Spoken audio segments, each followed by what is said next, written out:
Começo para já por agradecer a oportunidade e o convite.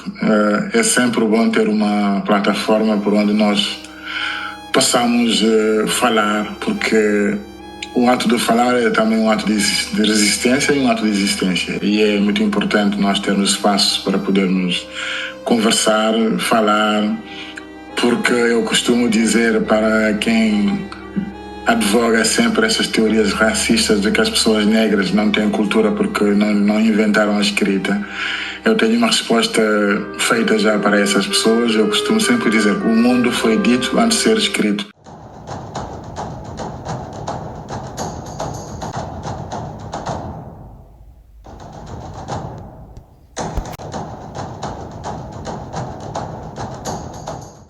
A oralitura é a base fundamental da literatura, de todas as formas de literatura. Sem a fala, não há escrita. E nós, pessoas negras ou pessoas racializadas em geral, a palavra é também um espaço de resistência para nós. Porque o mundo, a política global sobre a gestão da diferença foi assente, pelo menos a partir do século XV, XVI para cá, até a década 60 ou 50 do século passado, era assente e continua ainda assente no racismo.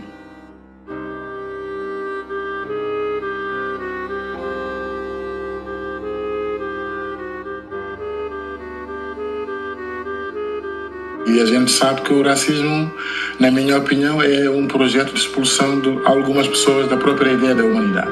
E essa expulsão ela foi feita a partir de várias formas de perseguição, que é o nosso mote para esta conversa, o que significa perseguição, ser perseguido, até em que medida em que as pessoas podem se sentir perseguidas e o que é que fazem da perseguição do que são alvo. Nós, negros e negras, em geral, temos duas perspectivas sobre a questão da perseguição, porque nós, muitas vezes, como dizia a escritora Toni Morrison, ela diz que um dos grandes problemas do racismo é o medo. É o medo da pessoa que tem a força de exercer a violência. E ela dava como exemplo o fato de uma pessoa armada ter sempre medo de um jovem negro, por exemplo. Como é que era possível? Porque cada vez que alguém tinha sido perseguido e morto nos Estados Unidos, há muitas mortes por perseguição policial. Também em Portugal há muitas mortes por perseguição policial. O primeiro pretexto para justificar o assassinato das pessoas, muitas das pessoas são mortas com um tiro às costas. E ela dizia, como é que é possível nós termos medo de alguém que está a fugir de nós? E nós tivemos esse caso em Portugal. Para mim, o caso mais evidente do sentido mais dramático da palavra perseguição foi o que aconteceu com o jovem Cucu, o Edson Sanchez, em Portugal. Tinha 14 anos e foi morto com um tiro às costas. Com um tiro na cabeça, a menos 25 centímetros da cabeça. E tinha 14 anos, portanto era uma criança. Mas no julgamento e durante todo o processo criou-se uma retórica de animalização de Cucu, insistindo na ideia de que ele seria perigoso e, portanto, a polícia teve que se defender. E essa ideia, para mim, ela continua a marcar as nossas vidas no cotidiano. As nossas vidas são escalpelizadas ao mais ínfimo pormenor.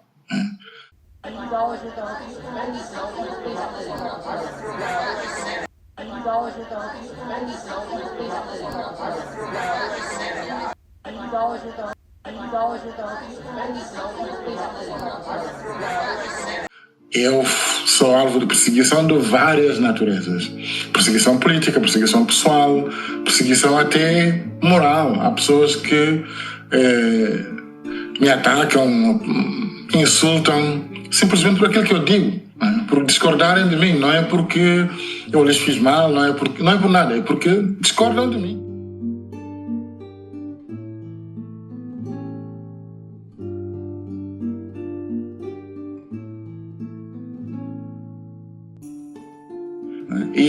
fazem da discordância uma arma de perseguição contra mim.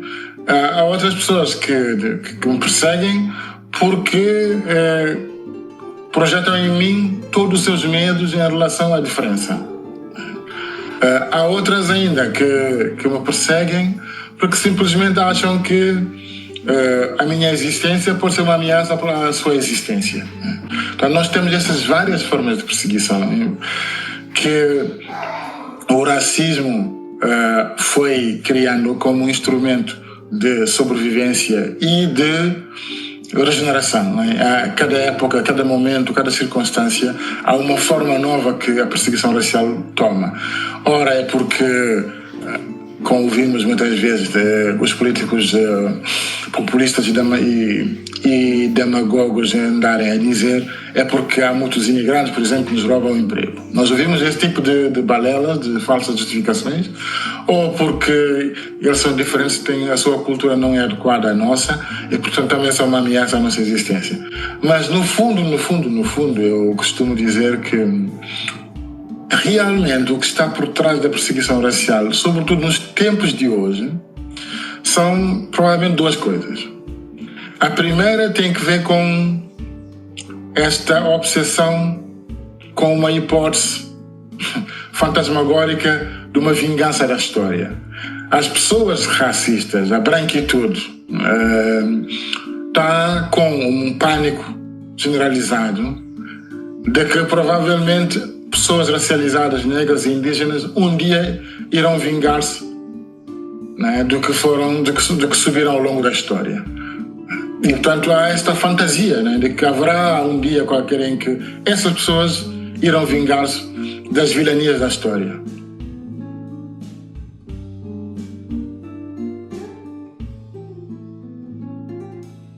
Depois há um segundo motivo, na minha opinião, dessa perseguição policial, que é a perseguição policial e a perseguição racial, porque também há uma ideia de que a história está a acabar. O mito do fim da história. A história, a vida como sempre a sonharam, como sempre a quiseram, tiveram sempre todos os privilégios. E acham que qualquer conquista da igualdade é uma ameaça aos seus privilégios.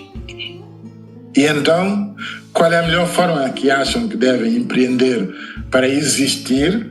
É negar a existência dos outros, é persegui-los, é fazer deles bodes expiatórios de todos os problemas.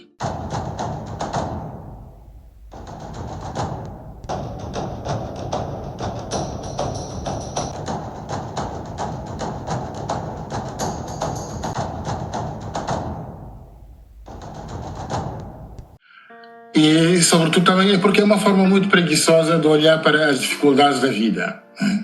Quando nós não temos coragem de enfrentar os principais responsáveis dos problemas com que nos confrontamos, são aquelas e aqueles que nos governam, tanto do ponto de vista político como do ponto de vista econômico. Esses são os responsáveis dos nossos problemas, da desigualdade, da falta de emprego, da falta de apoios sociais, da falta de acesso a bens e serviços.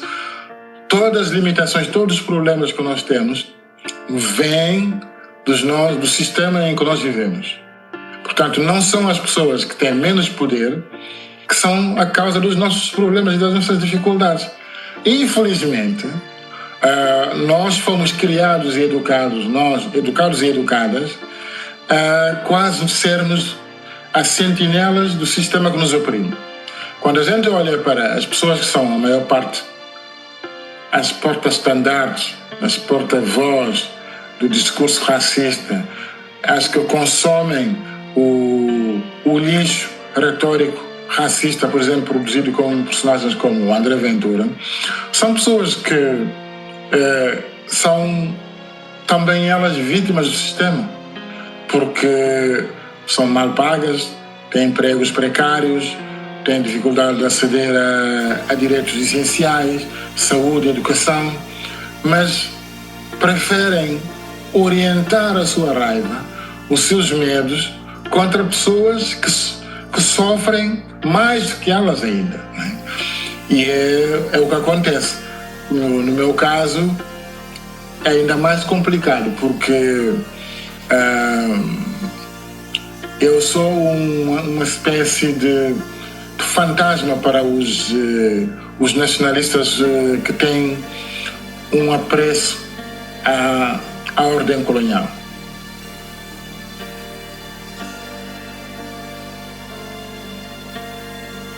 São pessoas que me veem como uma espécie de o que podíamos chamar o pingo negro no leite, não é? Que é já ouvi isso logo quando eu cheguei a Portugal nos anos 90. As pessoas me diziam: mas por que vieste aqui? Por que não foste para a França? Como quem diz, a França colonizou o Senegal, tu devias ter ido para a França e não vir para Portugal. Essa ideia de que este sujeito, ele veio aqui interromper ou perturbar a normalidade colonial, da nossa relação colonial com as antigas colônias, também é um dos fatores da minha perseguição. Eu, muitas vezes, se não se repararem, a direita e a extrema-direita, quando me quer atacar, sobretudo quando esse ataque vem das suas instituições ou das pessoas com algum peso, alguma notoriedade,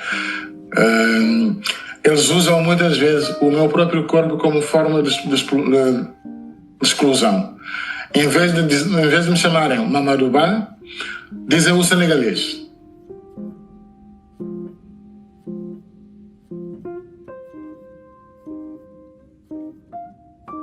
Mas sou cidadão português, né? Portanto, sou luso-senegalês, ou portugalês-senegalês, como se queira. Eu sou de onde eu sou.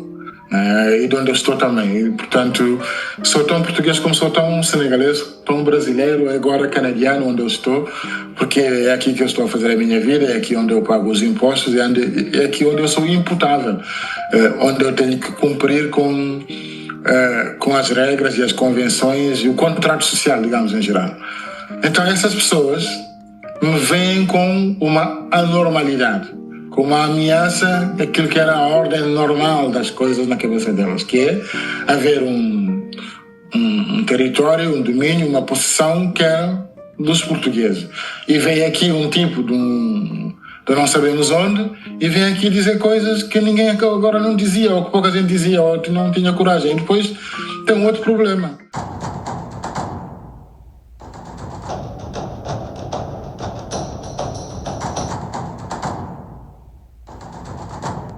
Os opressores não gostam que os oprimidos falem sem pedir licença.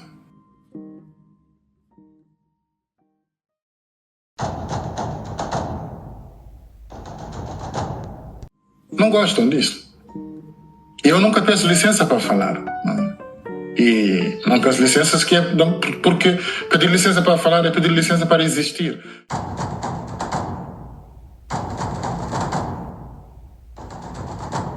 Eu não peço licença para existir. Então eu falo e, sobretudo, também não tenho papas na língua, não tenho tento na língua, porque é uma coisa que eu aprendi. Eu acho que tem que ver com o que nós chamamos a tradição radical negra. Nós viemos de sobrevivência em sobrevivência por causa de vários séculos de perseguição.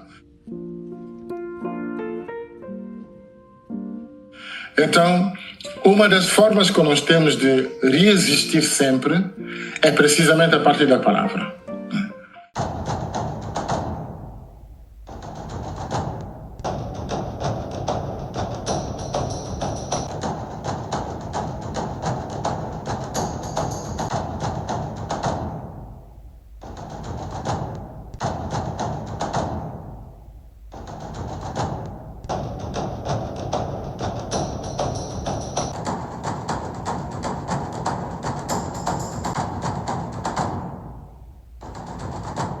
A ordem do discurso é uma primeira etapa para a ordem política que nós queremos transformar, e queremos transformar radicalmente.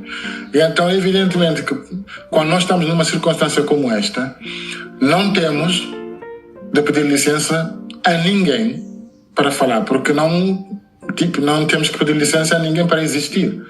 É o que os opressores não gostam. Os racistas, os opressores não gostam de uma pessoa que se quer libertar, que luta pela sua liberdade, que fala sem pedir licença. Né?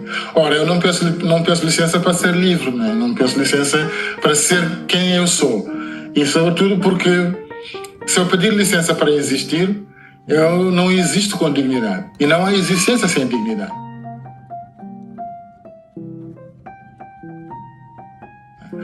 O primeiro baluarte, a base fundamental, o bojo da nossa existência enquanto seres humanos é a dignidade. Ela está acima de qualquer outra consideração.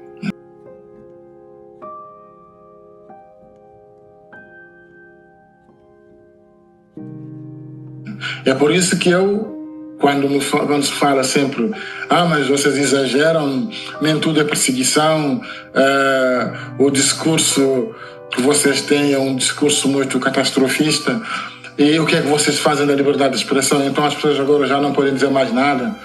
Eu sempre digo, a liberdade de expressão é um valor, é um bem jurídico que nós temos que preservar, evidentemente.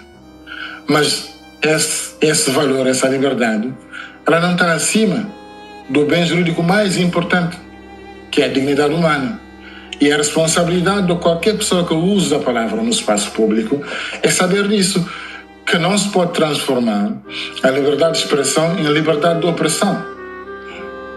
A partir do momento em que a minha palavra significa um atentado à dignidade de uma pessoa, seja ela uma pessoa LGBTQI+, seja mulher, seja uma pessoa portadora de deficiência, seja uma pessoa negra, seja mulher, se a minha palavra vai contra a dignidade dessa pessoa, a minha palavra passa a ser uma opressão, passa a ser um atentado à dignidade dessa pessoa.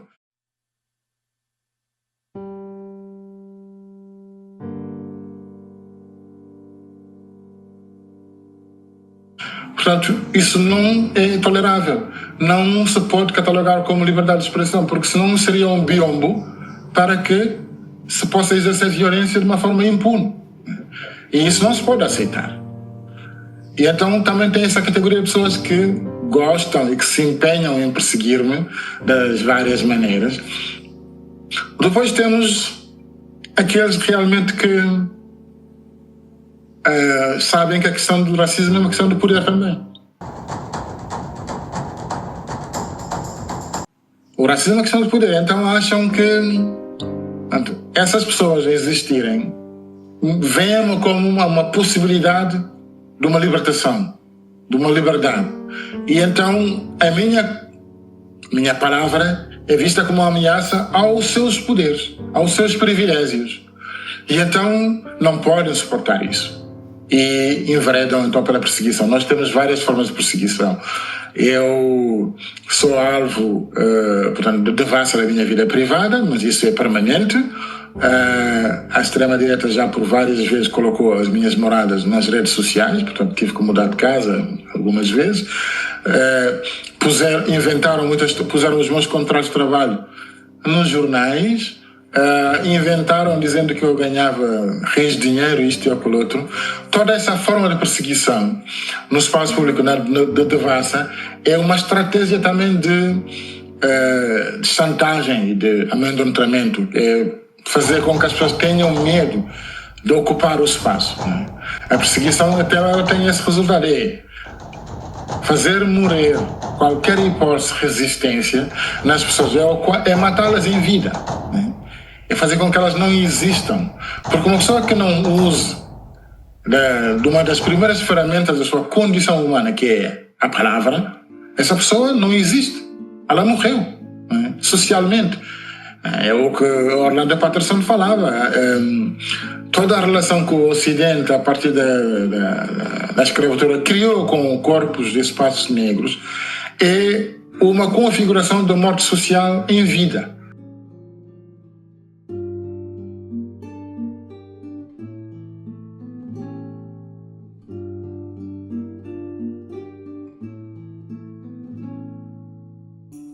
As pessoas não existirem, mesmo existindo fisicamente, mas moralmente, socialmente, eticamente, serem folhas mortas, desaparecerem completamente da dinâmica social, porque é o que permite que se estenda e que se exerça o poder dos privilégios brancos.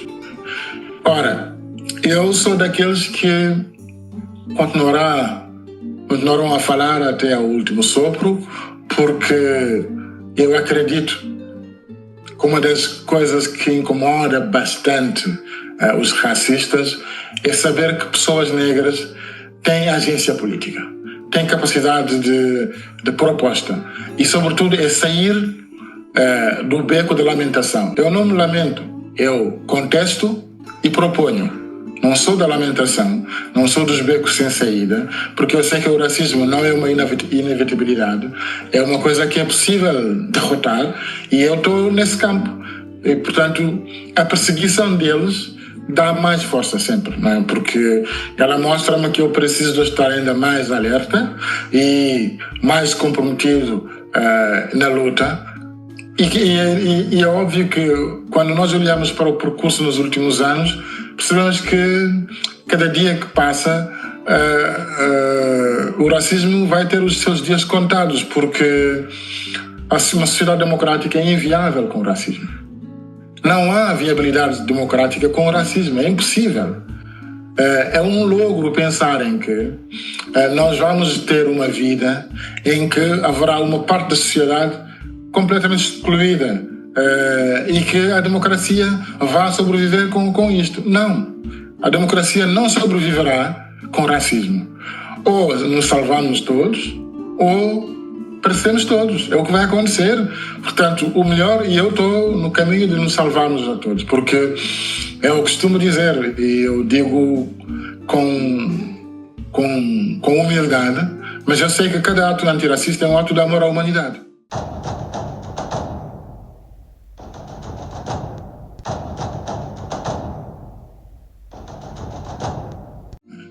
Tenho certeza disso, porque eu, para lutar pela minha dignidade, lutar pela dignidade das outras pessoas oprimidas, eu primeiro tenho que gostar da minha existência, de me gostar como ser ciente, como pessoa portadora de toda a dignidade humana. Portanto, ter esse apreço, esse amor próprio, não é uma vaidade, não é nada, não é nenhum deslumbramento. É uma condição sine qua non para existir como ser humano. É gostar de se sentir humano. E a partir daí, saber que esse gostar de se sentir humano tem um preço.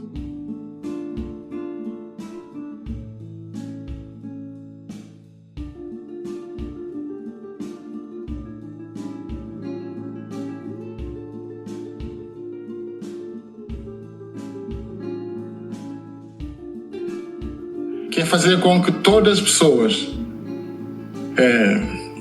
tenham os direitos iguais e que sejam tratadas de uma forma igual em todas as circunstâncias. Portanto, para mim a questão da perseguição é aí, é nisso que eu a vejo, porque se nós olharmos para a história da escravatura, das revoltas dos escravos ao longo da história, há uma que é muito famosa ali na Bahia, a revolta dos Malês. Quando a gente olha para as revoltas, há duas coisas que são essenciais naquilo para mim, contra a perseguição. A primeira é uma recusa ética da captura em todos os seus sentidos. Recusar ser capturado em todos os sentidos, capturado fisicamente, mentalmente, culturalmente. E isso é visível, por exemplo, na vossa região. Os escravos foram trazidos nus para a Bahia, reconstruíram tudo, mas literalmente tudo, com que se tinham feito nas suas origens, na Bahia. As religiões afro-brasileiras são a prova de que há uma recusa ética da captura, né? Ela é ontológica ao ser humano e mais ainda às pessoas negras, que resistiram contra o despojamento total e a desumanização total. Depois há um segundo aspecto nisso, na resistência, é que nós provamos, e isso eu gosto de citar um pensador negro americano, o Cornel West. Ele abre sempre as suas conferências com esta frase: eu sou quem sou porque alguém cuidou de mim, alguém se importou comigo, alguém me deu amor, né?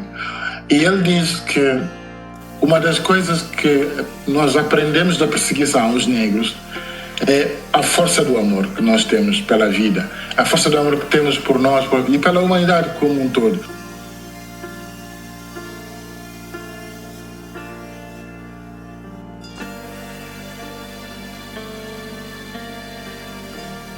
Porque se nós fôssemos guiados pelo ódio, pela raiva, nós tínhamos muitos motivos para nos revoltarmos e para nos vingarmos. Mas nós não estamos nessa onda da vingança. Nós estamos na onda da reparação. Como é que vamos reparar o que foi destruído? Como é que vamos reconstruir novas vidas, novas propostas, novas eras, onde a colonialidade não é central nas nossas vidas, onde o que importa essencialmente é, antes de tudo, antes, durante e depois, é a humanidade de cada um de nós. E isso é profundamente africano também, porque é o que nós aprendemos na filosofia Ubuntu. Eu sou porque tu és. Né? O que nos devemos uns aos outros é precisamente a nossa humanidade.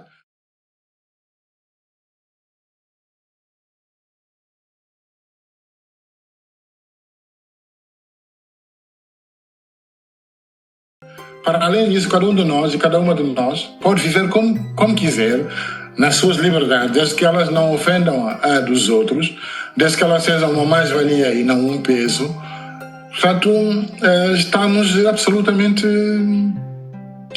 no bom caminho para reinventar a humanidade que foi negada pelos processos coloniais, escravocratas e pelo capitalismo selvagem, que continua a usar a diferença como forma de governação e de exploração.